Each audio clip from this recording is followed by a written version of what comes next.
더 뉴스 2부 시작합니다. 남궁훈 카카오 대표가 데이터 센터 화재로 인한 서비스 먹통 사태에 책임을 지고 사퇴했습니다. 카카오는 대국민 사과를 하고 피해 보상을 위한 신고 접수를 시작했습니다. 카카오 먹통 사태를 유발한 SK C&C 판교 데이터 센터의 전원 공급이 오늘 새벽 100% 복구됐습니다.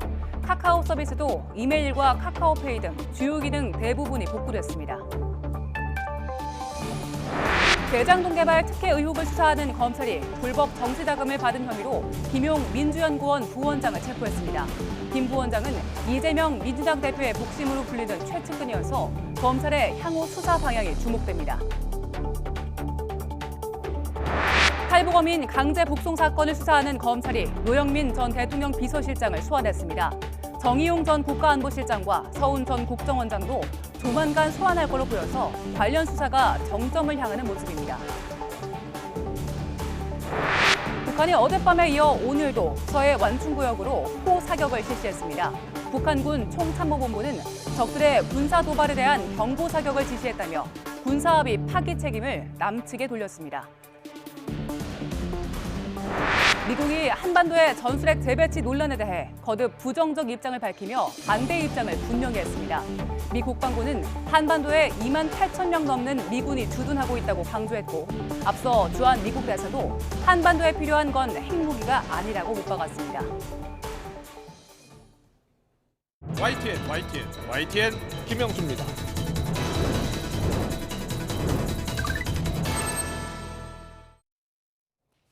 네, 더 정치 시작하겠습니다. 검찰이 서해 공무원 피격 사건과 관련해서 서욱 전 국방부 장관 그리고 김홍희 전 해양경찰청장에 대해 구속영장을 청구한 데 이어서 오늘은 탈북어민 강제 북송 사건과 관련해서 노영민 전 청와대 비서실장을 피고발인 신분으로 불러서 조사를 하고 있습니다. 검찰이 문재인 정부 주요 인사들에 대한 수사에 이렇게 속도를 내면서 여야 공방도 더 격화하고 있습니다. 야당은 대통령실이 주도한 기획 사정이 막장 드라마로 치닫고 있다면서 비난했고 여당은 문 전 대통령의 3시간을 언급하면서 조사에 응하라고 압박하고 있습니다. 여야의 입장을 듣고서 더 정치 풀어가겠습니다. 대통령실의 기획 사정이 마침내 막장 드라마로 치닫고 있습니다. 이 왜곡된 서해 사건의 기획자는 대통령실임이 분명합니다. 대통령실이 관계 기관을 모아놓고 서해 사건을 새로 논의한 후 6월 16일 해경과 국방부는 공동 발표를 통해 기존 입장을 뒤집은 것입니다. 국방위 비공개 회의록 공개를 다시 한번 촉구합니다. 대통령에게 보고된 지 3시간 뒤에 사살되고 시신이 소각이 됐죠. 그렇기 때문에 이 3시간 동안 과연 문재인 대통령은 어떤 보고를 받고 어떻게 조치를 했을까? 이 부분에 대해서는 진상이 규명돼야 된다. 왜냐하면 문재인 대통령은 사람이 먼저다 이렇게 강조를 했잖아요. 사람이 먼저다는요. 이건 굉장히 인권에 대한 문제이기 때문에 정부의 주체가 어디 쪽이라도 이거는 계승하고 발전해야 된다. 저는 그렇게 생각합니다. 네, 어떻게 들으셨습니까? 서해 공무원 피격 사건 수사가 지금 새로운 국면을 맞고 있죠. 검찰이 서욱 당시 국방부 장관에 대해서 구속영장 청구하면서 모레 법원의 판단을 기다리고 있는 상황입니다. 이번 수사의 고비가 될 것으로 보입니다. 오늘의 전국 현안은 김용남 전 국민의힘 의원, 최민희 전 민주당 의원과 함께하겠습니다. 어서 오십시오. 안녕하세요. 네, 안녕하세요. 안녕하십니까. 네, 제가 잠깐 정리를 해드렸는데 검찰이 서해 공무원 피격 사건 그리고 북한 어민 강제 북송 사건에 대한 수사에 좀 속도를 내는 그런 상황입니다. 민주당은 지금 들으신 것처럼 뭔가 대통령실에서 기획 수사한 것 아니냐, 막장 드라마다 이런 이야기가 나오고 있습니다. 어떤 점에서 그런 겁니까?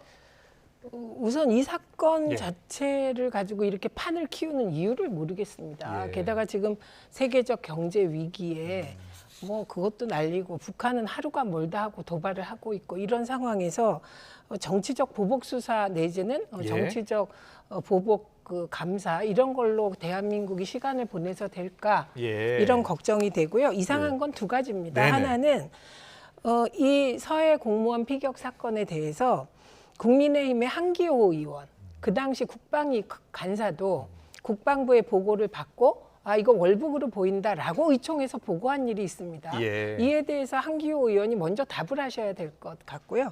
네. 두 번째는 그럼에도 불구하고 실체를 밝혀야죠.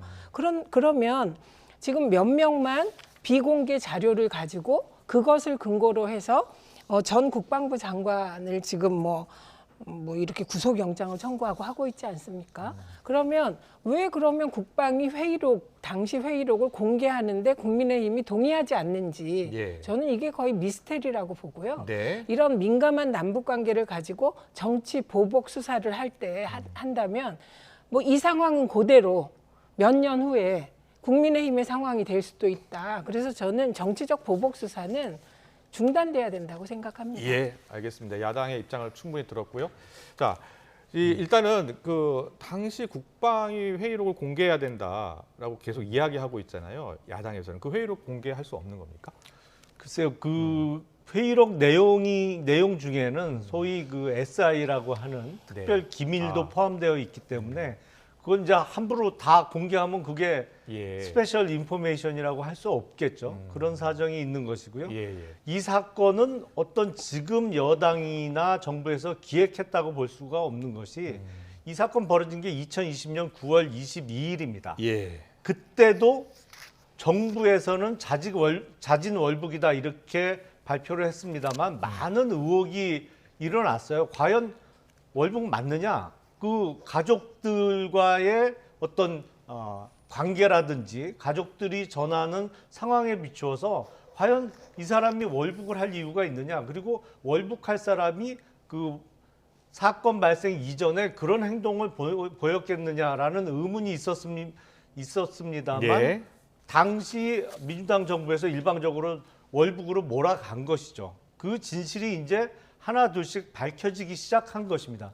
근데 지금 경제가 어려운데 아니 경제가 어려우면 사람 목숨이 이렇게 억울한 그 죽음을 당했는데 그걸 덮고 가야 됩니까? 그리고 북한이 지금 도발을 하는 와중에 그럴수록 문재인 정부 하에서 북한과 어떤 교감이 있었는지 어떤 이유로 이거를 월북으로 무조건 몰아갔는지 예. 밝혀내야 앞으로 남북관계에도 개선될 여지가 있겠죠. 네, 말씀하십시오. 이거는 저는 유령과 싸우고 있는 거라고 생각해요. 예. 왜냐하면 대개 실체를 밝힐 때는 실체를 밝힐 새로운 증언, 예, 그리고 당사자가 있어야 되고, 예. 그리고 저 사건이 일어난 그 장소가 남한 해역이었을 때 가능하죠. 근데 좀 북한 수역에서 벌어진 일이고요. 예. 한 가지 미리 말씀드릴 수 있는 건 이미 문재인 정부는 그럼에도 불구하고 이게 조류에 따라 흘러갔는지 월북을 했든지 하더라도 사람을 죽인 거 아닙니까, 북한이. 그러니까 그에 대해서 매우 강하게 항의를 했고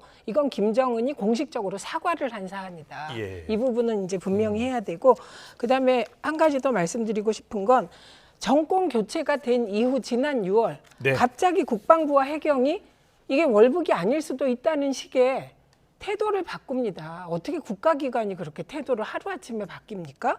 그런데 그 국방부와 해경과 대통령실이 교감하고 시작하지 않았느냐는 정황적인 증거들을 민주당 쪽에서 얘기를 했었죠. 예. 그래서 이건 정권 교체 이후 대통령실과 교감하에 국방부와 해경이 갑자기 입장을 바꾸고 그리고 이렇게 사정 정국을 시작하고 있는 것이 아닌가. 저는 야당이 이 정도도 문제 제기를 안 하고 넘어갈 수는 없는 것 같고 한기호 네. 의원은 그럼 어떻게 됩니까? 자, 자꾸 한기호 의원 그 말씀을 하시는데 그때 이미 이 사건이 벌어진 9월 22일 밤에 예. 이 월북으로 몰아가기로 하고 많은 첩보들이 삭제가 됐습니다. 이미 상당히 어떤 면에서는 만져진 뭐 조작된 증거 내지는 정황에 관한 보고가 국방위에서 이루어졌고 잘못된 보고를 듣고 잘못된 판단을 한 것 같고 그때 그렇게 얘기해놓고 왜 말을 바꾸냐고 계속 주장하시는 건 맞지 않는 것 같고요. 지금 피해 당사자가 이미 사망을 했습니다. 그렇다고 이 사건에 실체가 없나요? 지금 조사를 통해서 또 수사를 통해서 당시에 많은 첩보들이 삭제되고 진술이 짜맞춰진 게 드러나고 있습니다. 이제 내일 모레 구속영장 재판이 이루어지겠습니다만 적어도 구속영장이 검찰에 의해서 청구되는 상황이라면 상당 부분의 증거가 수집되어 있다고 봐야 되겠고요. 법원에서 영장 발부가 된다면 더 한 번 확인이 되는 거겠죠. 네, 구속 적부 심사가 있을 거니까요. 근데 한 가지만 예. 말씀드릴게요. 지금 의원님 말씀 중에 한기호 의원이 월북이라고 보인다고 의총에서 보고될 때 네. 국방위에서 삭제되고 오염된 증거, 조작된 증거를 보고받았다고 하셨잖아요. 그러면 그거는 비밀 정보가 아니죠. 잘못된 정보잖아요. 네. 그러니까 국방위 회의록은 더더군다나 공개해야죠. 예, 그래야 한기호 의원도 일종의 누명 비슷한 거 벗을 수 있을 것 같습니다. 알겠습니다.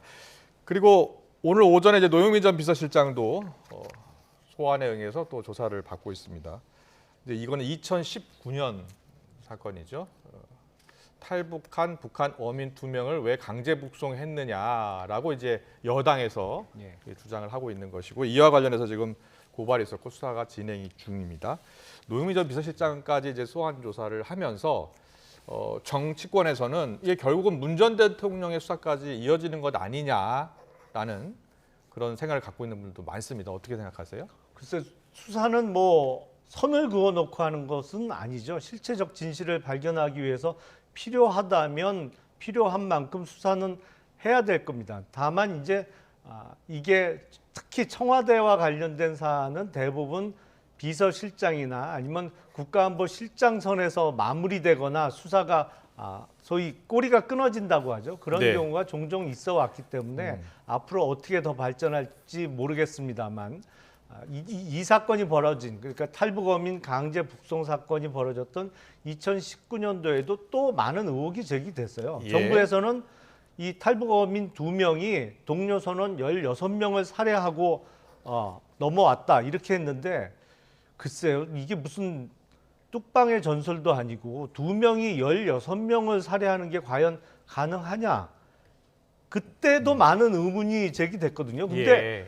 뭐가 그렇게 급한지 본인들의 의사와는 정반대되게 뭐 사실 그 자료도 공개가 됐습니다만 북한으로 안 가기 위해서 애를 쓰는데 그걸 강제로 뭐 끌고 가다시피 해갖고 북한에 넘겨줬거든요. 네. 이 사건의 진실도 반드시 규명이 돼야 되겠죠. 네, 이제 야당에서 이게 망신주기 아니냐 이런 비판도 있고 지적도 저는 뭐 있어요. 예. 애초에 이건 뭐 대통령실 차원에서 윤심을 반영한 것 같습니다. 그래서 문재인 대통령을 포토라인 내진 폴리스라인에 세워서 예. 망신 주기를 넘어서 뭔가를 하고 싶은 거다 이렇게 봐왔고요. 예. 그리고 그렇게 흘러가고 있고 우선 그 자료를 보셔야 될 것 같은 게 이 네. 2명을 탈북 어민이라고 하면 안 됩니다.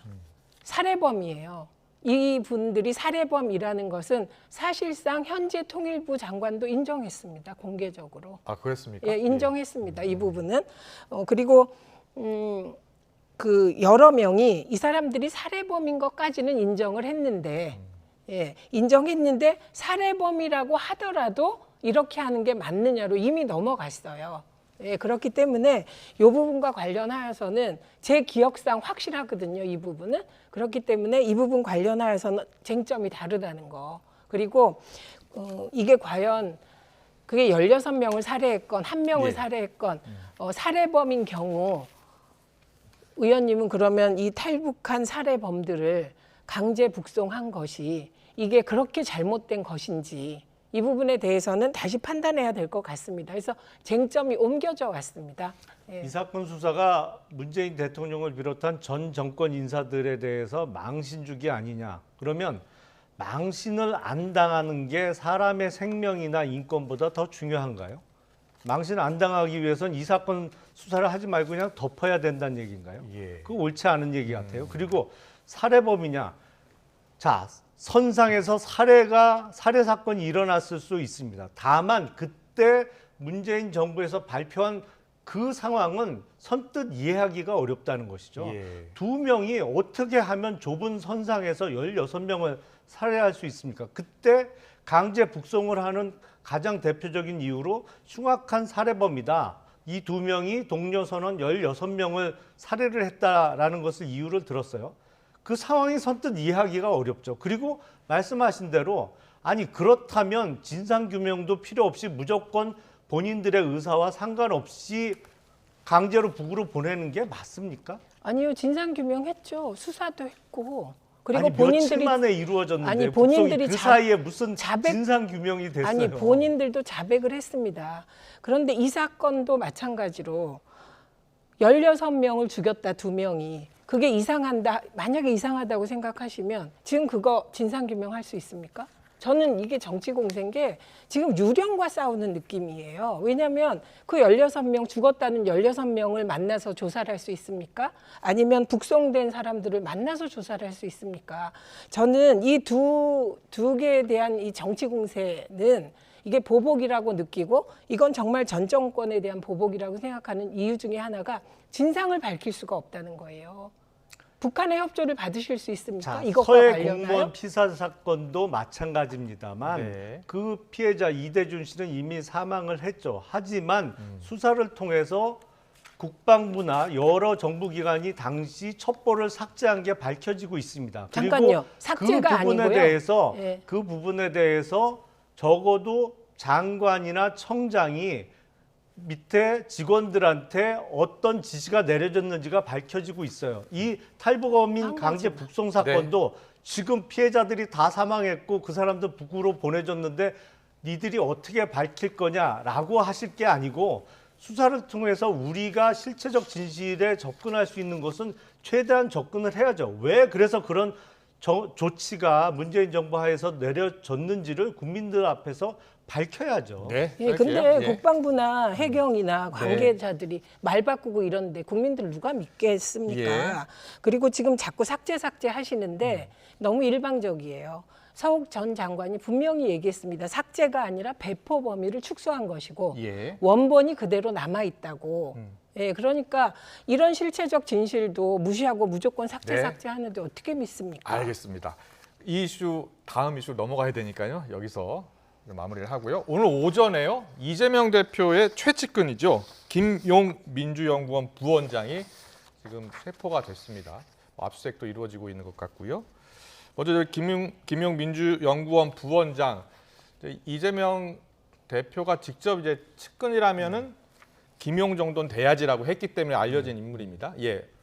이 대장동 사건 초기에 예. 유동규 씨가 구속이 됐잖아요. 예. 그러니까 그게 작년 11월 초쯤으로 제가 기억을 하는데 그래서 세상 사람들이 다 알지만 정진상 실장과 유동규 두 사람이 이재명 당시 후보의 최측근 아니냐. 그래서 좌진상 우동규 예. 아니냐 그랬더니 당시 이재명 후보가 유동규는 내 측근 아니다 예. 하면서 대표적으로 측근으로 든 게 정진상, 김용 예. 두 사람이 내 측근이다 이렇게 밝혔어요. 근데 경기도지사 시절 부대변인을 지낸 분이죠.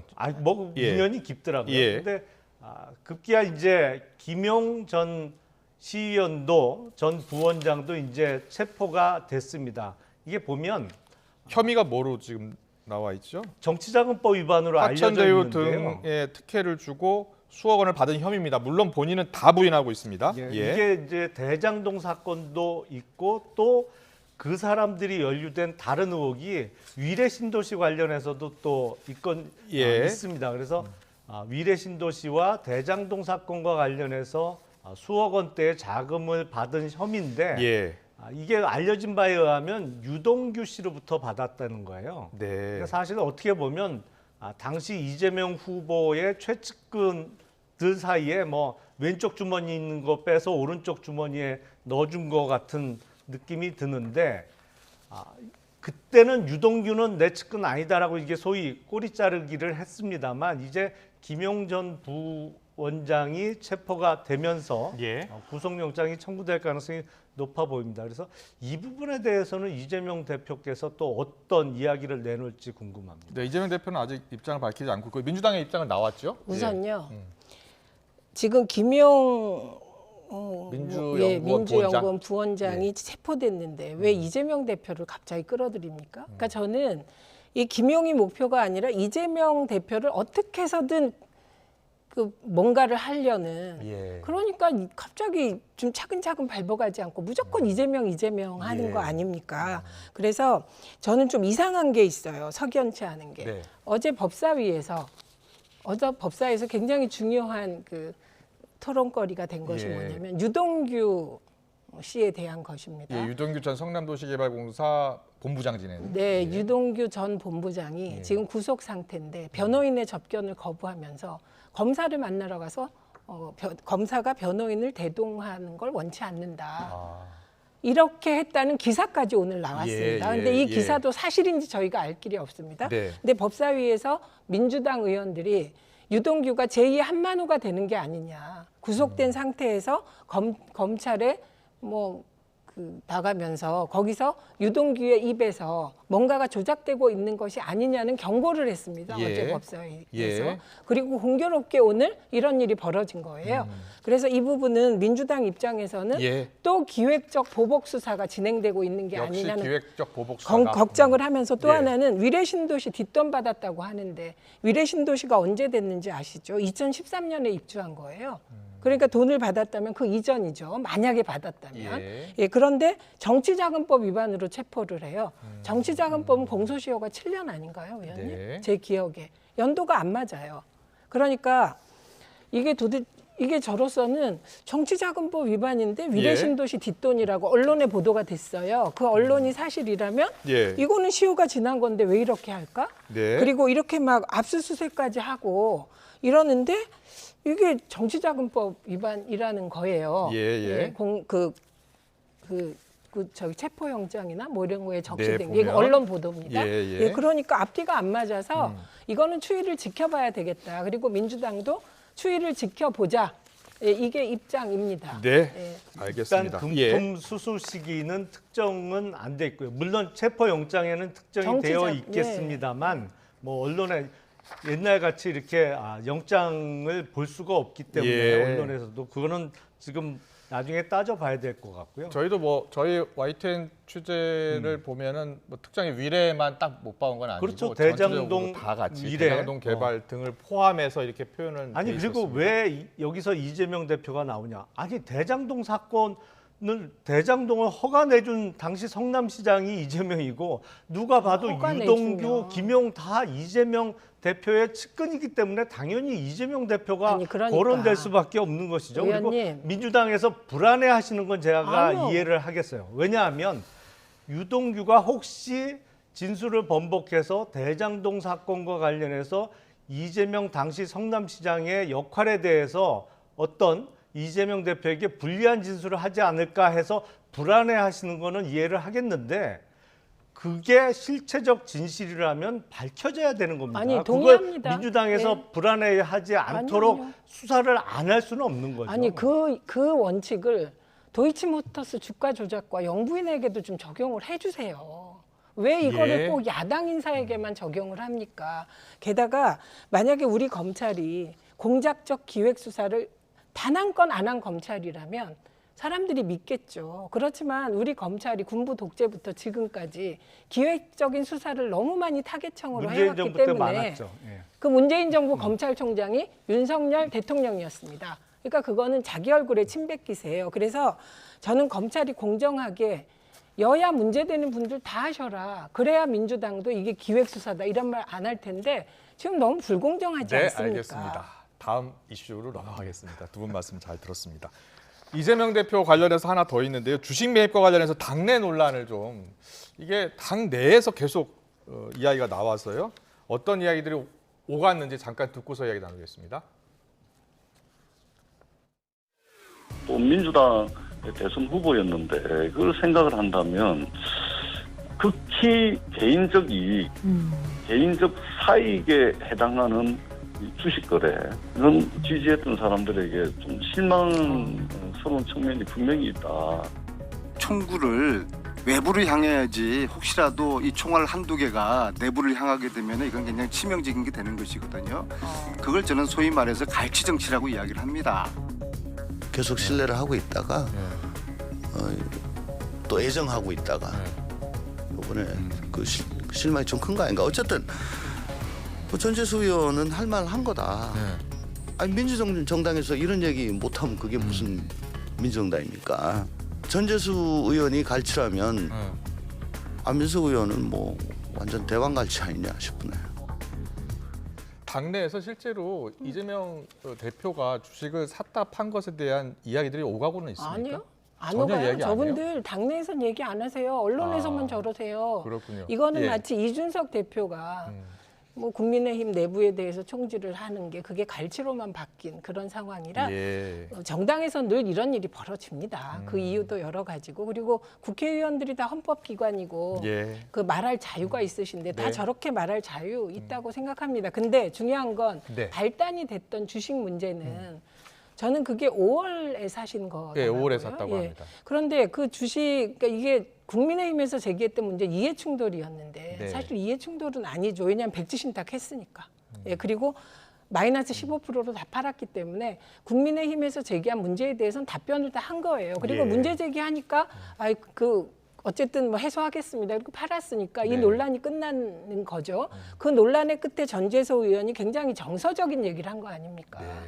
예, 그리고 그 정서적인 얘기에 공감하는 사람도 있고 어떤 사람들은 지금 여당이 윤석열 정부가 정치 보복 수사로 야당을 흔드는데 이럴 수 있느냐 내부에서 예. 이런 분도 있을 테지만 있을 수 있는 일인데 다만 습관적으로 당에 총질하는 분들 계십니다. 예. 그건 좀 지양하길 바랍니다. 알겠습니다. 김용남 의원은 어떻게 보셨어요? 보다 예. 정확하게 말씀을 드리면 이제 이재명 대표께서 백지 신탁은 안 했죠. 했습니다. 그리고 이제 아니, 이해충돌 했습니다. 문제가 제기되니까 판 거죠. 사실은 아닙니다. 백지 신탁을 하려면 예. 국회가 개원하면서 동시에 이루어졌어야 되는데 아니, 했습니다. 그 백지 신탁은 아니, 안 백지 됐던 신탁 거죠.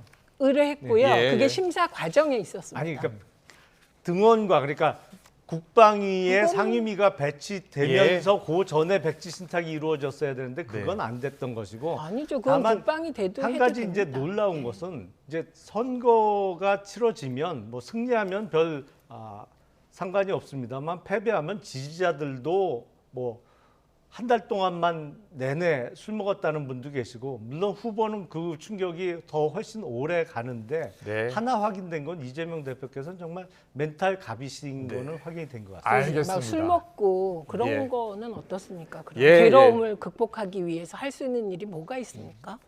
열심히 주식하면 해소가 되시는 모양이에요. 아니 알겠습니다. 그러니까 주식이 범죄냐고요. 여기까지 듣겠습니다. 네, 정치권 이슈 어떻게 들으셨습니까? 김용남 전 국민의힘 의원, 최민희 전 민주당 의원과 함께 들어봤습니다. 오늘 말씀 잘 들었습니다. 감사합니다. 고맙습니다.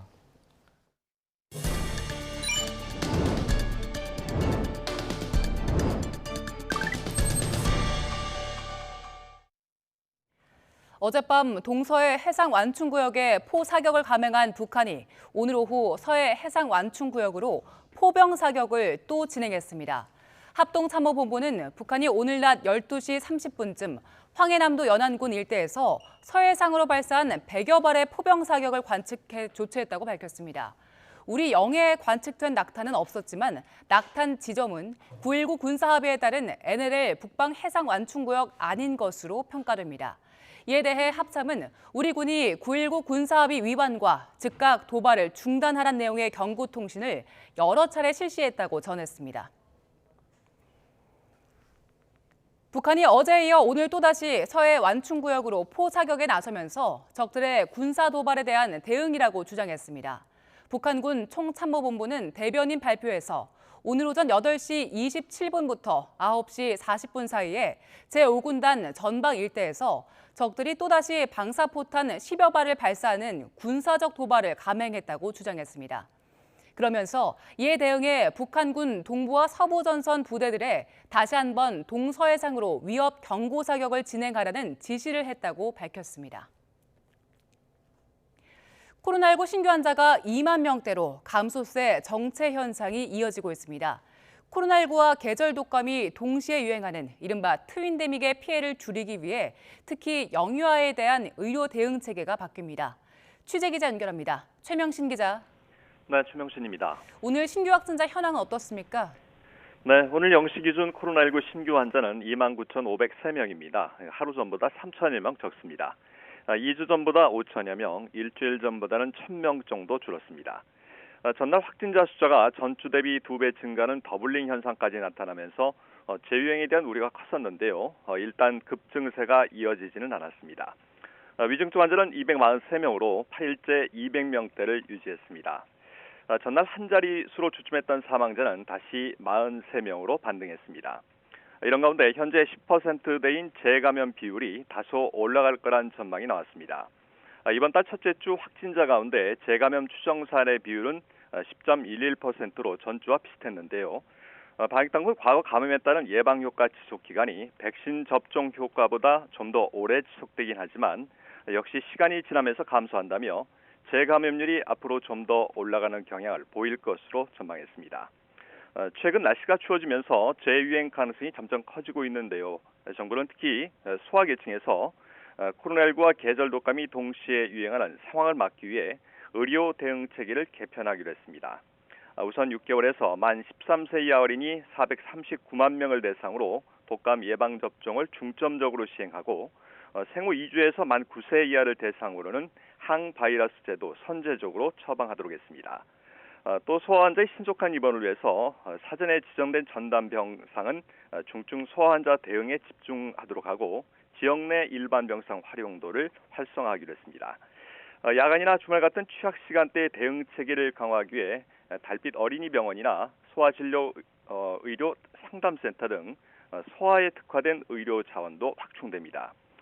정부는 12월 초가 되면 우리 국민이 보유한 면역력이 대폭 감소할 것으로 예상되는 만큼 고령층을 포함한 고위험군의 백신 접종 참여를 거듭 당부했습니다. 정부는 이와 함께 그제 긴급 사용 승인이 결정된 화이자의 오미크론 변이 대응 2가 백신에 대한 접종 계획도 신속하게 수립해 발표하기로 했습니다. 지금까지 사회부에서 YTN 최명신입니다. 조금 전 들어온 소식 먼저 전해드리겠습니다. 검찰이 여의도 민주당사를 전격 압수수색했다는 내용이 들어왔습니다. 김용 민주연구원 부원장이 수억 원의 정치 자금을 불법적으로 수수한 혐의와 관련해서 압수수색이 진행됐다는 소식 전해드렸는데요. 이와 관련해서 검찰이 여의도 민주당사를 전격 압수수색하고 있다는 소식이 들어왔습니다. 김용 민주연구원 부원장, 이재명 민주당 대표의 측근으로 알려져 있는데 정치 자금을 불법 수수한 혐의로 압수수색을 진행하고 있습니다. 좀 더 자세한 소식은 들어오는 대로 전해드리겠습니다. 준비된 소식 이어가겠습니다. 윤석열 대통령이 검찰총장이던 시절 부당한 방법으로 감찰했다는 의혹을 받는 박은정 광주지검 부장검사가 검찰에 출석했습니다. 서울중앙지방검찰청은 오늘 오후 박 부장검사를 피의자 신분으로 불러 조사하고 있습니다. 박 부장검사는 출석에 앞서 기자들과 만나 자신에 대한 재수사가 징계가 정당하다는 판결을 되돌리지는 못한다며 감찰은 적법했고 징계는 정당했다고 주장했습니다. 박 부장검사는 추미애 전 법무부 장관 시절 법무부 감찰 담당관으로 채널A 사건 수사팀을 부당하게 압박해 얻은 자료를 윤석열 당시 검찰총장 감찰에 활용했다는 의혹으로 고발됐습니다. 문재인 전 대통령과 민주당 이재명 대표를 비방한 혐의로 구속 기소된 보수 유튜버 안정권 씨가 첫 재판에서 보석을 신청했습니다. 인천지방법원은 오늘 공직선거법 위반과 모욕 혐의로 기소된 안 씨의 첫 재판을 열었습니다. 재판에서 안 씨 측은 문 대통령과 이 대표를 비방한 행위가 표현의 자유로 허용돼야 한다며 무죄를 선고해야 한다고 주장했습니다. 또 안 씨가 구속된 45일 동안 디스크와 신경마비 등으로 건강 상태가 나빠졌다며 보석 신청을 허가해달라고 재판부에 요청했습니다. 우크라이나가 러시아에 공격록 드론을 공급한 이란과 단교를 추진하면서 이란의 적대 관계인 이스라엘에 방공 시스템을 요청했습니다. 이란은 러시아와 드론 등 무기 거래를 하지 않았다고 부인했고 러시아는 이스라엘에 무기 제공을 하면 양국 관계가 파탄에 이를 거라고 경고했습니다. 강태욱 기자의 보도입니다. 지난달 이란 대사의 자격을 박탈하고 키이우 주재의 이란 외교관 수를 대폭 줄인 우크라이나. 양국 관계 파탄에 대한 전적인 책임을 이란이 져야 한다며 단교를 추진하기로 했습니다. 그러면서 러시아의 공습에 동원된 드론이 이란제란 증거는 넘친다고 설명했습니다. Смертей та страждань, завданих нашому народу, а також у зв'язку з появою повідомлень про можливе продовження постачань Іраном зброї Росії, я вношу на розгляд президента України пропозицію про розірвання дипломатичних відносин з Іраном. 이어 이란과 적대 관계인 이스라엘에 즉각적인 방공 시스템을 요청하는 공식 서한을 보낼 예정이라고 밝혔습니다. 이에 대해 이스라엘은 공식 반응을 내놓지 않고 있습니다. 기존 입장은 우크라이나에 대한 지원에 무기는 포함되지 않는다는 겁니다. 인접국인 시리아 문제로 러시아와 암묵적 협력 관계를 유지하고 있는 탓입니다. 러시아는 이란제 드론과 관련해서는 사용 중인 장비가 러시아제라며 무기 거래를 거듭 부인했습니다. Мы не располагаем такой информацией, используется российская техника, вы знаете об этом, с российскими наименованиями. 하지만 이스라엘과 관련해서는 발끈했습니다. 드미트리 메드베데프 러시아 안보회의 부의장은 이스라엘이 우크라이나에 무기를 제공할 준비를 하는 것 같다고 밝혔습니다. 그러면서 매우 위험한 움직임이라며 이스라엘의 양국 관계에 파탄을 불러올 것이라고 경고했습니다. YTN 강태욱입니다. 러시아가 우크라이나 전역에서 민간인 시설을 무차별 폭격하고 있지만 남부 지역 주요 점령지인 헤르손의 전황이 어렵다는 것을 이례적으로 인정했습니다. 러시아의 우크라이나 침공 총사령관 세르게이 수로비키는 러시아 매체와의 인터뷰에서 우크라이나군의 공격이 중단 없이 계속되고 있어 헤르손의 상황이 매우 어렵다고 말했습니다. 로이터 통신은 이같이 보도하면서 러시아군 사령관이 무엇보다 주민들의 안전한 대피를 보장할 거라고 강조했다고 전했습니다.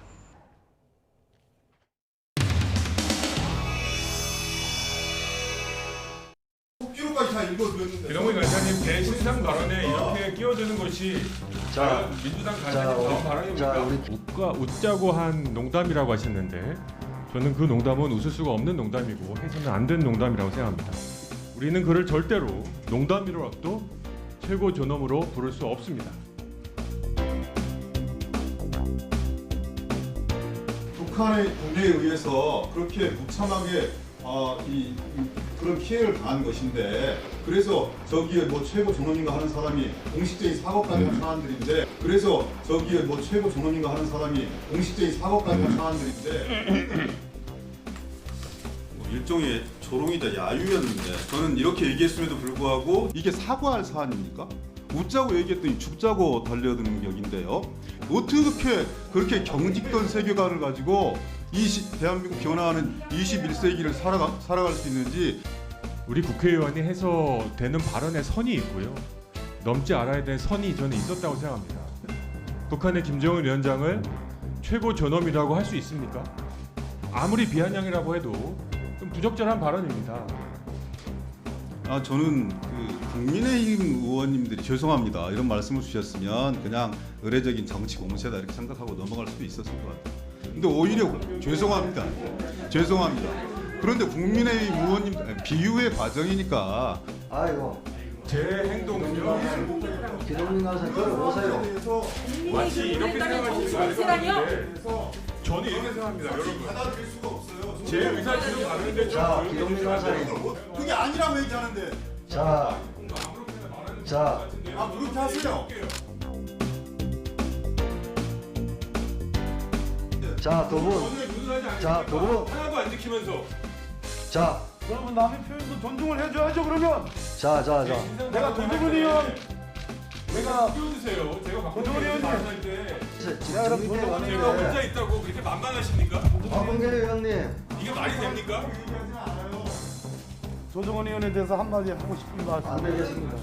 알아껴주세요. 지금 두 분은 신상 발언을 하시기 때문에. 조정원 의원이 정의롭지 않다는 걸 내가 오늘 국민들께 알려주고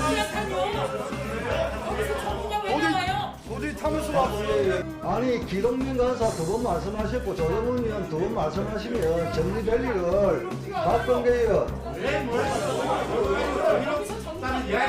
박범계 의원님 정의로우세요? 박범계 의원님 정의로우세요? 저보다 정의로우세요? 예.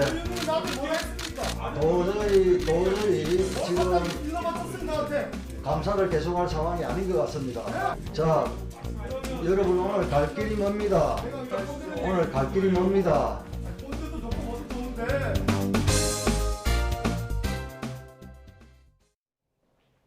어제보다는 덜하지만 여전히 예년보다 쌀쌀한 날씨가 이어지고 있습니다. 현재 서울 기온 16.6도, 청주 16.4도, 부산은 18.6도를 가리키고 있습니다.